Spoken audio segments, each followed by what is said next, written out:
Welcome to Flixit, your gateway to unraveling the mysteries behind the horror film Veronica. Prepare for a hair-raising experience as we delve into the unsettling reality that inspired this spine-chilling tale. Drawing from the Veronica case, the movie echoes the harrowing events centered around Estefania, an ordinary teenager lured into the occult. With an innocent Ouija board session, Estefania and her friends unintentionally unleashed a series of eerie occurrences, setting the stage for a terrifying journey into the unknown. As Veronica creatively interprets these events, we invite you to join us on a bone-chilling exploration of the true story behind the horror. Don't forget to hit subscribe for a front-row seat to the supernatural. The film opens in 1991 in medias res, with emergency services responding to a call from a young girl. She sounds panicked and screams about something coming to get her brother before the call cuts off. The film goes back in time 3 days. Veronica is a 15-year-old girl living with her mother and 3 young siblings in an apartment in the working-class district of Vallecas, Madrid.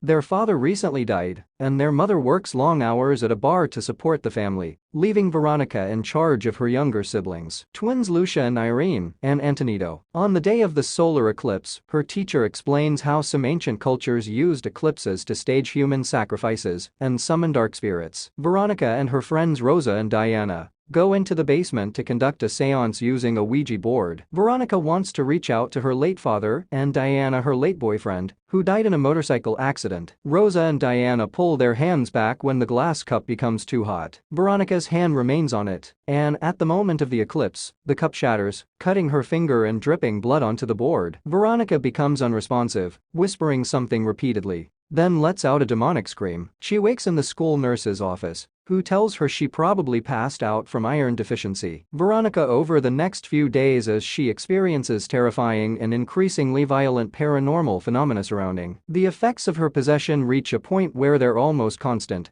getting more and more extreme until they jump off from her and affect her small brothers at home, turning the possession into a full-fledged house haunting. As both friends and family become more and more skeptical of Veronica because of her strange behavior and wild claims, she tries desperately and hopelessly to rid herself of the demon, eventually resorting to the guidance of a creepy, chain-smoking nun and paranormal expert.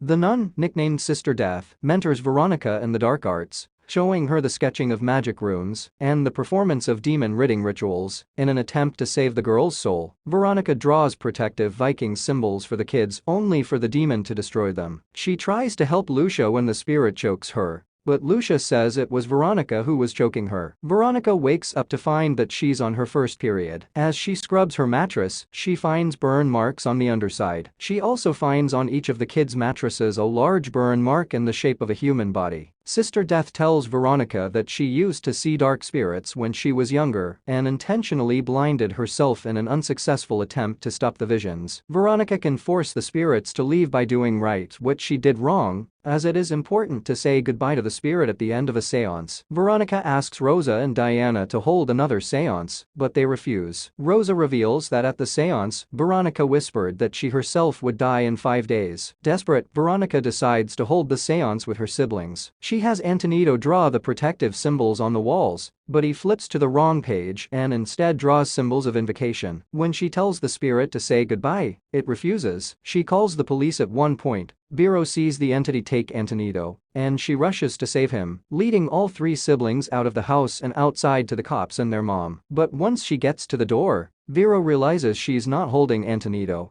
and it was only an illusion or apparition of some sort. She's forced to return to the flat where she finds her little brother hiding in a closet. Her brother is actually hiding in a closet. She finds him but he won't go with her. Veronica looks at herself in the mirror and sees the demon, realizing she has been possessed by the demon the entire time and had been harming her siblings under its control. She attempts to end the possession by slitting her own throat, but is prevented by the demon. The police enter to find her being attacked by an invisible force and passing out. The medics carry her and Antonito out, while a shaken detective observes the scene. As the detective watches a photograph of Veronica suddenly catch fire, he is informed that she has died. 5 years later in 1996, He reports of unexplained paranormal activity having occurred in Madrid. It is explained that the movie is based on the true events of the first police report in Spain, where a police officer certifies having witnessed paranormal activity. If you enjoyed the spine-chilling journey into Veronica's real-life horrors, hit subscribe for more hair-raising content. Share your thoughts on the movie in the comments and tell us which film explanation you'd like next. Your suggestions might be our next creepy adventure. Stay tuned for more scares.